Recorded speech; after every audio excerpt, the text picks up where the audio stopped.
semakin kamu paham akan teater, maka kamu semakin sering menemukan rumah tanpa pintu, menemukan bunyi kicauan burung yang tak pernah kamu temukan wujudnya.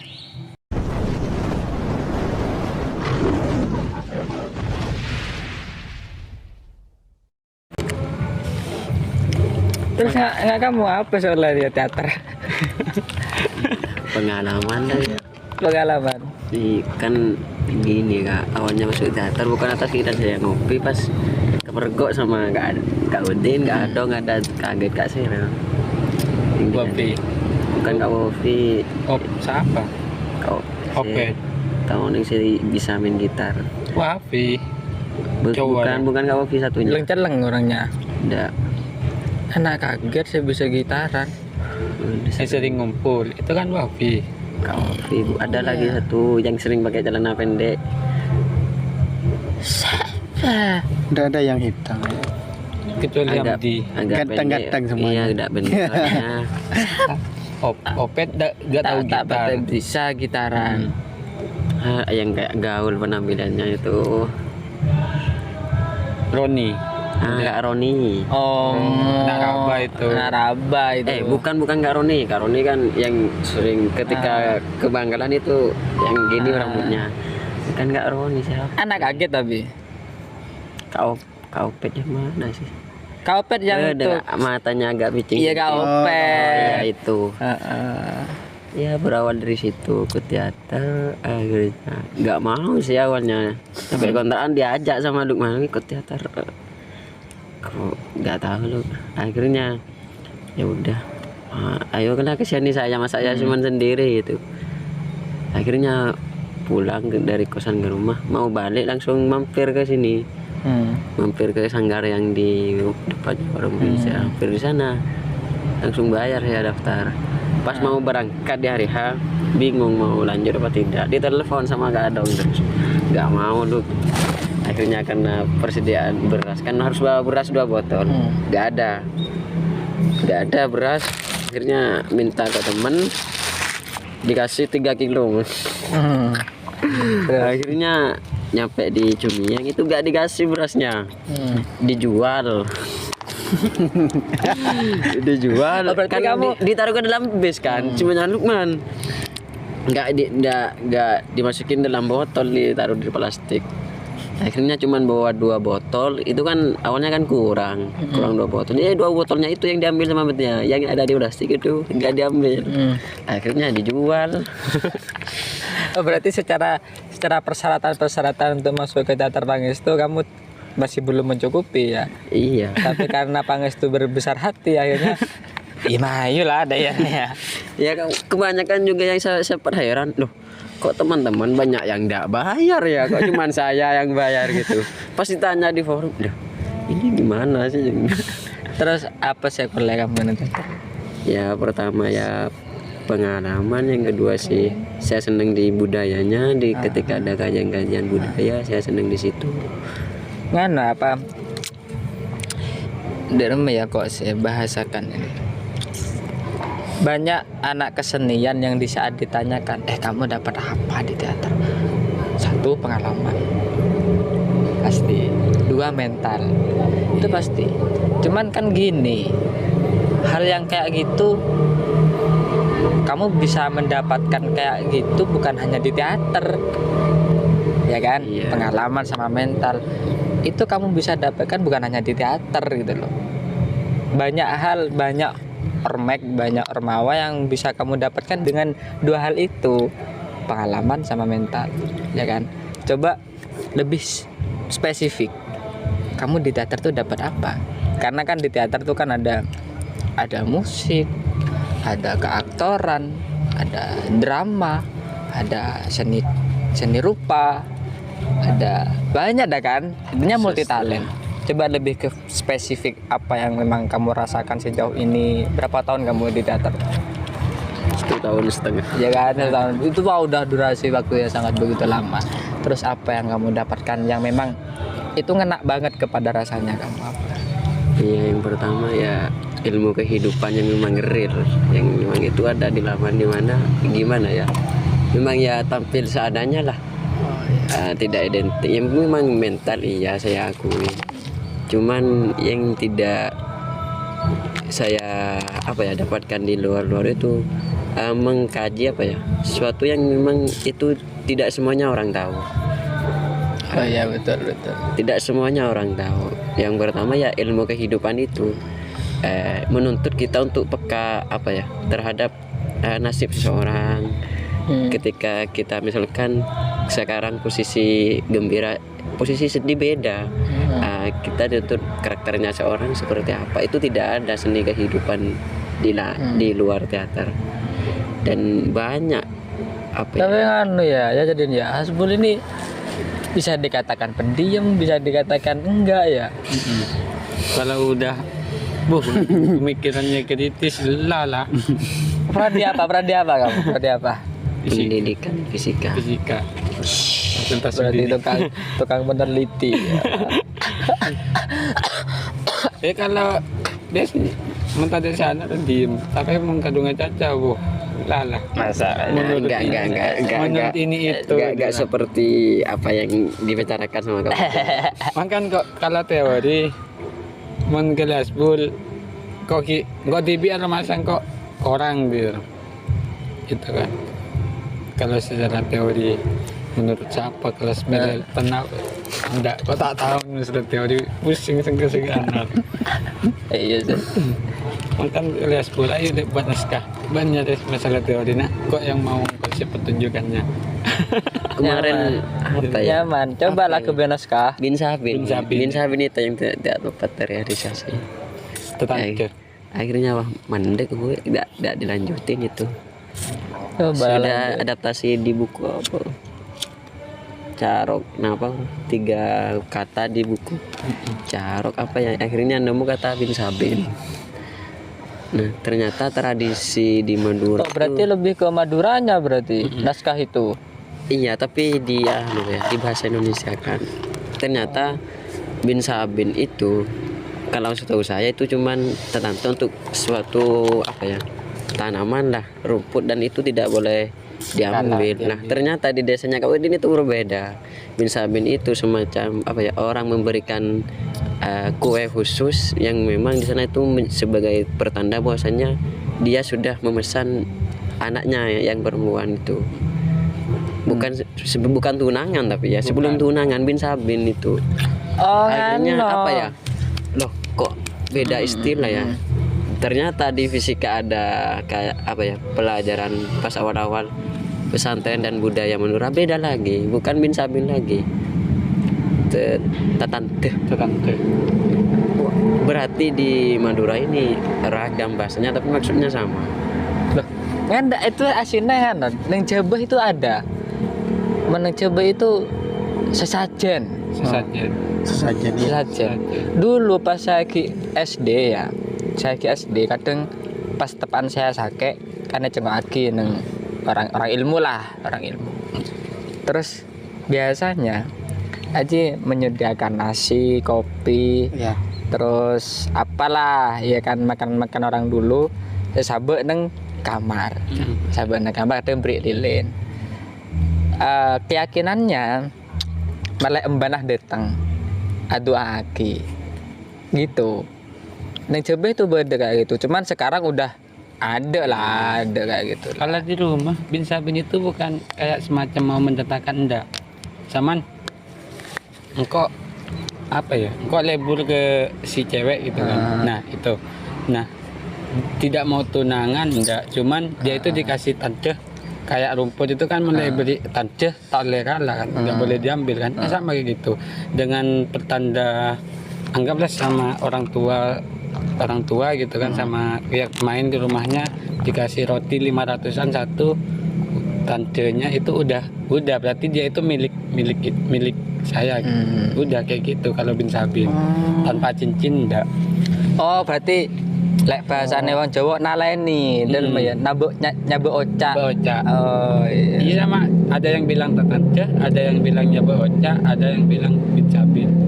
Berarti ngano Bin Sabin itu ada satu kalimat, cuma ada beberapa penerapan ada beberapa penerapan untuk melakukan kata itu. Bada bin Sabin itu melakukan dengan hal yang mistis.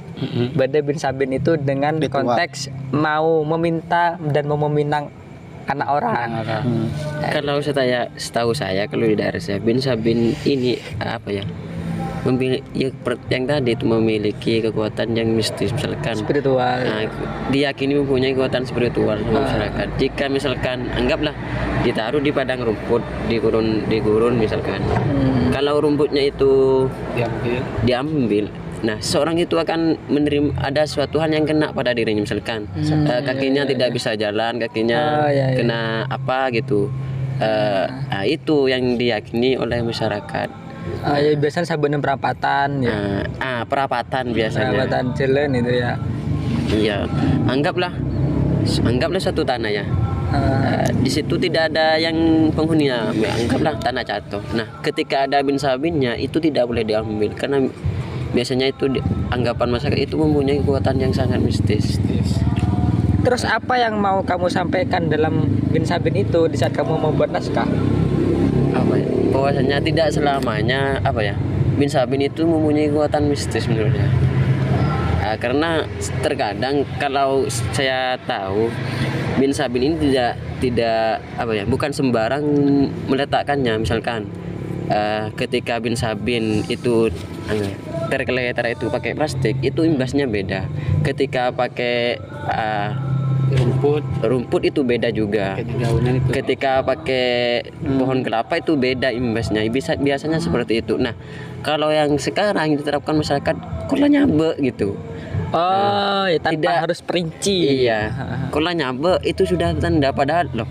Ini kan bukan mengatasnamakan si dia gitu.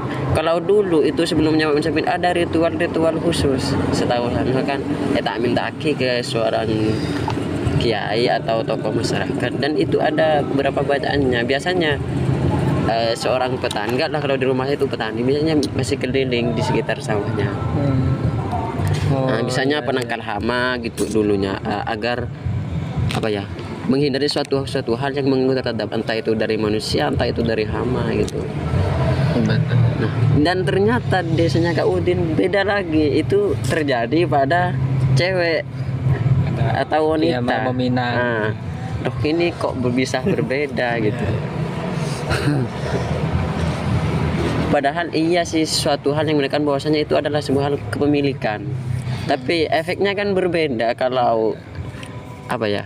Kalau bin sabin yang ke mata pencarian seorang misalkan di rumput itu langsung ke pribadinya. Tergerak secara langsung dan tidak tahu itu dari siapa.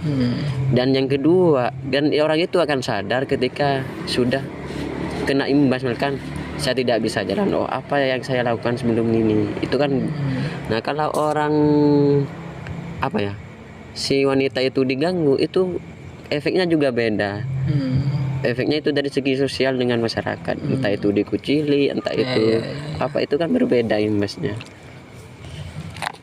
Tapi tetap tak rilis naskah itu. Tidak rilis sih. Saya tibi ya orang asli orang Jawa kadang iri banget sama Madura. Serius. Kenapa? Iri banget sama Madura ini. Karena Madura ini ya kalau kamu cari kesenian di Madura banyak banget. Serius, budaya Madura banyak banget. Asli ciri khas Madura itu banyak banget. Makanya kalau kamu di Jawa, orang-orang yang kreatif itu sedikit. Kalau di Madura banyak yang orang Madura ini kreatif. Salah satu contoh ya yang bentuk kekreatifannya sampai nasional. Satu contoh, Jamet. Iya kan? Kreatif sampai ketemu Ayu Ting Ting, sampai Yundang ke Tan 7. Kreatif Madura, sumpah kreatif. Boger. Tapi kan bedanya kreatifnya orang Madura itu cuman bertahan sementara, tidak bisa continue. Akhirnya cuman musiman. Kalau kreatifnya orang Jawa biasanya itu langsung continue dan langsung diakui oleh rakyat umum. Kalau Boger itu kreatifnya kan cuman anggaplah dalam kurun waktu tertentu. Bisa. Tapi dengan itu aja, ini sudah menunjukkan kekreatifan orang Madura. Enggak, kamu pernah di karya apa di teater pernah? Karya puisi, karya apa? Ada 2. Apa puisi? Coba baca tulis. coba lah. Tulis lah. Marah ke dengan gina. Enggak. Marah coba. Enggak, malu. Enggak serius tulis baca. Enggak kan. Saya udah hafal sudah naskah. Kan udah nang HP-nya Pak. Ada di sanggar, enggak tahu, ditulis di kertas. Oh. Disatukan sama puisinya Vida dan Yulis kemarin. Biasanya menengah kamu tibi, aku ingin buat puisi gitu. Nunggu momen perasaan hati, apa nunggu momen keadaan? Dua-duanya bisa terjadi. Ya terjadi. Biasanya kan anak-anak gue puisi lah tidak mare putusin ayang biasanya. Enggak sih. Enggak. Tidak selamanya seperti itu. Biasanya menengah kamu tibi, aku puisi itu nunggu apa? Nunggu momen apa nunggu? Ya bisa dua-duanya. Pertama kalau yang saya nunggu perasaan itu tentang puisi pas saya nulis jeripaya orang tua. Itu momen saya awalnya sih saya jarang pulang ke rumah, saya telepon di sini katanya baik-baik saja. Nah ketika saya pulang ke rumah ternyata orang tua sakit. Nah ini kan berbeda sudah. Akhirnya timbullah puisi di sini.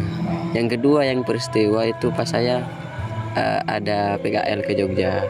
Akhirnya pas di atas bis saya buat puisi tentang kisah yang di sana. Iya. Tapi kira-kira bisa nggak buat puisi tanpa momen?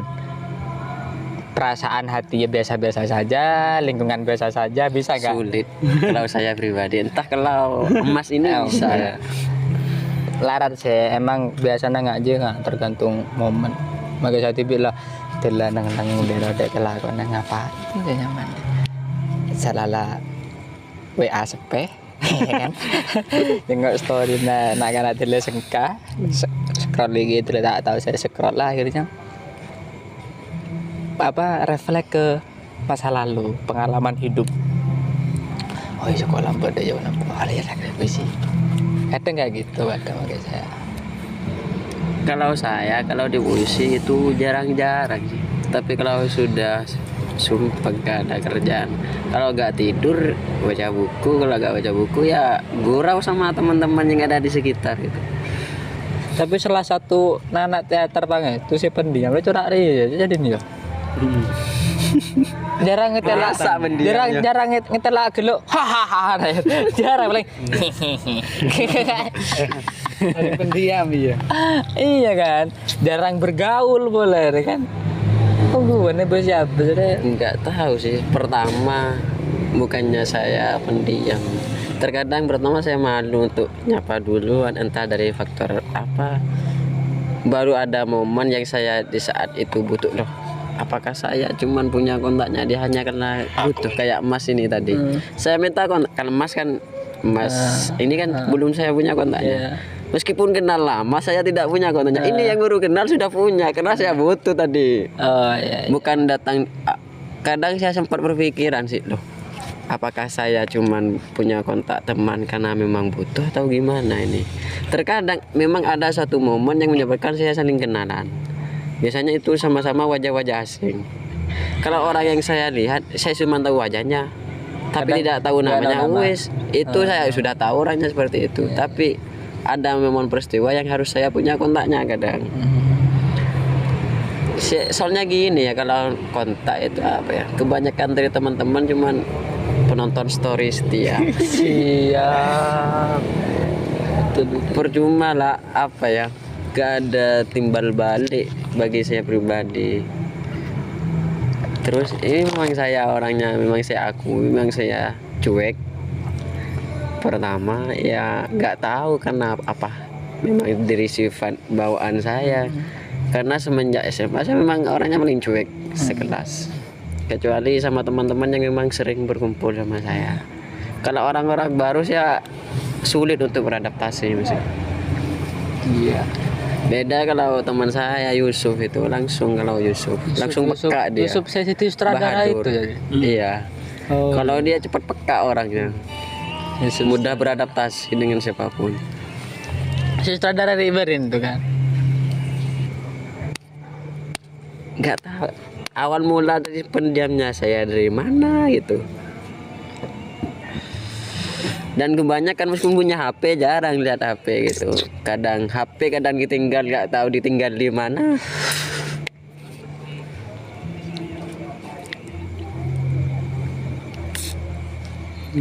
Kalau Mas ini pertama masuk ke teater itu apa ya?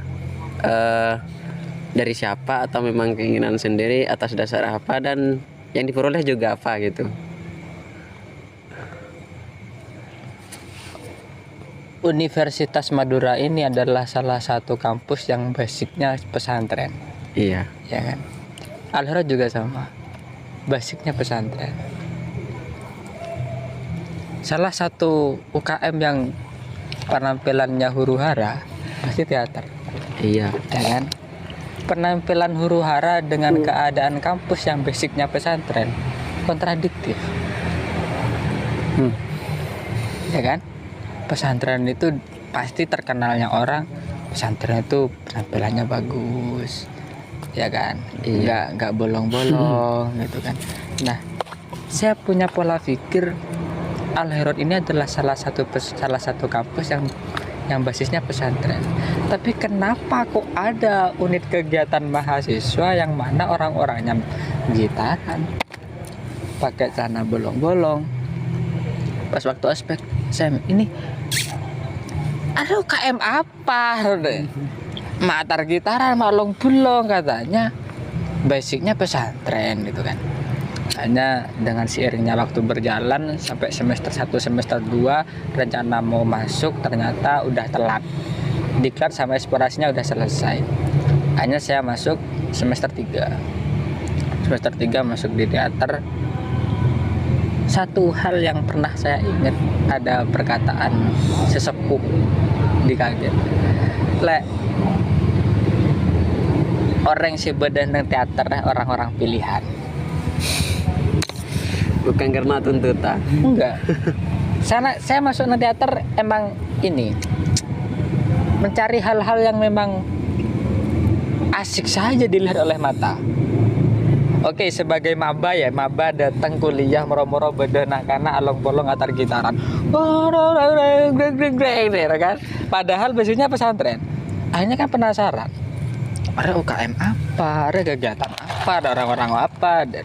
Nah pas pada waktu itu telah masuk neng semester telo, masuk semester telo diajarin kesana olah rasa, olah tubuh telo nggak wah kan olah rasa kan kaget lah nggak itu olah tubuh nah dirujak lesona. Itu heran. Akhirnya pas saya mempunyai pola pikir, oh teater itu sepertinya dia mengajarkan sebuah hal yang mana hal itu tidak bisa saya jelaskan.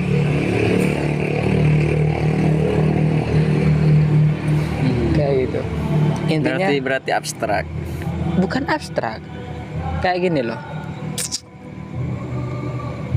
Saya contohkan ya. Ada anak perantau. Ada anak perantau sudah berpuluh-puluh tahun nggak pulang. Yang pastinya ada rindu dan kangen sama bapak dan ibunya.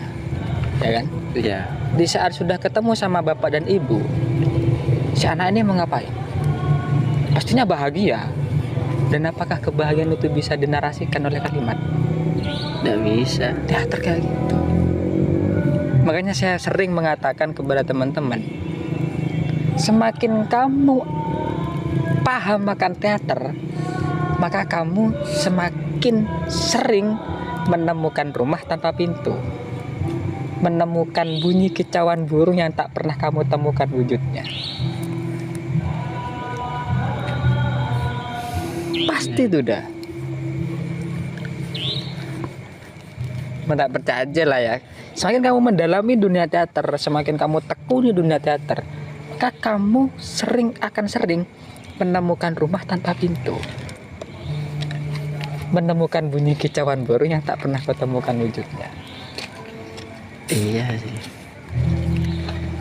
Ya sebetulnya gini sih, kalau di apa ya, di teater itu pernah nggak ada stigma yang membuat orang itu benci sama teater? Pasti. Padahal kalau dari segi definisinya itu suatu teater itu adalah suatu hal yang menarik kan. Kalau di pesantren mungkin saja itu bisa akulturasi antara agama dan budaya, karena proses masuknya Islam juga lewat kesenian juga kan awalnya. Nah, kenapa kok apa ya, terkadang stigma dari teman-teman apa ya, teater itu gak jelas lah, inilah kok itulah, dan kebanyakan dari sikap-sikap orang teater itu apa ya, selalu apa yang dibahas itu kata teman-teman itu suatu hal yang tidak berguna. Misalkan karo kompol meloloh piko piantar gitaran, kuliahnya ditinggal kata teman. Masa iya saya meninggalkan kuliah, wong saya kuliah tetap masuk gitu. Iya betul. Dan terkadang di antara teman-teman itu kalau memang lihat dari segi basic dan penampilan, orang teater itu kelihatan banget kata teman. Yang pertama pola katanya yang sering berubah, kadang rubah ini itu. Nah, masa iya saya seperti itu loh. Saya tidak kerasan seperti itu. Bahkan saya sempat kemarin mengajukan sebuah laporan ke dosen. Ada laporan beli buku loh, Mas kamu tidak beli buku teater loh. Saya bukan anak teater Pak. Itu kemarin jadi. Iya ya Pak, jadi mohon maaf Pak, jadi beli juga loh. Ternyata dari motivasi dosen ada, tapi dari lingkungan tidak ada gitu. Kira-kira untuk apa ya, membungkam stigma teater yang seperti itu, menurut Mas harus dengan apa? Apakah harus dengan sikap nyata atau bagaimana? Soalnya kebanyakan ketidaksenangan teman-teman ya kepada teater yang pertama apa ya, yang pertama itu ya penampilan lah, yang kedua dari perilakunya itu gak jelas kata teman-teman. Ya kadang kalau pas rapi banget, kalau pas tak rapi wis pakai celana bolong-bolong, celana pendek, kadang pakai kaos singlet, ada di depan umum. Kan kemarin di sini sempat terjadi pas waktu balikan santri, teman-teman latihan di sini, teman-teman di sini cuman pakai apa ya, celana pendek, gak pakai baju. Akhirnya ditegur lah sama satpam, Mas. Nah, apakah harus seperti itu terus gitu? Oh ya. Kayak lebih lingkungan kayak lebih mengklaim, oh kalau teater ini gak bermoral. Iya. Ya gitu ya. Sebenarnya orang teater itu lebih kepada memahami penting aku sama Tuhan, bukan penting aku sesama manusia. Pola mindset orang teater tuh kayak gitu. Penting Tuhan yang menilai aku nggak butuh manusia yang menilai aku. Akhirnya ya wis, udahlah penampilan seadanya, hidup ya wis seadanya. Ngapain mau keren, ngapain mau apa dengan penampilan yang sangat begitu stylish kayak gitu kan. Akhirnya pola mindsetnya orang teater adalah aku aja menjalani hidup ini capek, apalagi masih mau ngurus penampilanku. Iya sih. Kayak gitu ya. Kalau orang-orang yang mengatakan teater ini kok nggak bermoral ya, penampilannya kayak gitu ya, ya karena dia nggak tahu teater.